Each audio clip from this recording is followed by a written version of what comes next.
An interesting thing about humans is that what we eat is not arbitrary. It's generally structured by complex aspects of culture.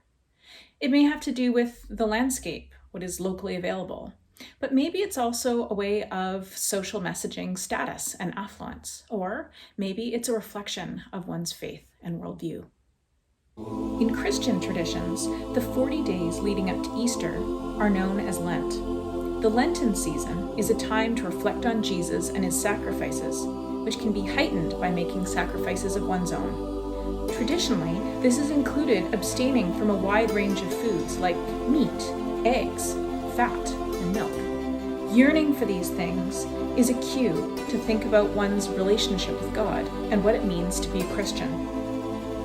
For centuries, the lead up to Lent has included the removal of these tempting foods from one's home. These days, collectively, are known as the Shrovetide. Shrove is a verb in the Old English, meaning to obtain absolution from one's sins through confession and penance. On Collop Monday, households would eat up their stores of bacon. A collop is a thin slice of meat. And on Shrove Tuesday, things like eggs, butter, and stalks of fats would be used up. What better way to use up these items than in pancakes? During the Shrovetide, children in England would go shroving, knocking on their neighbors' doors, asking for treats with a song or poem like this. Here we come a-shroving, for a piece of a pancake, or a bite of bacon, or a little truckle of cheese of your own making.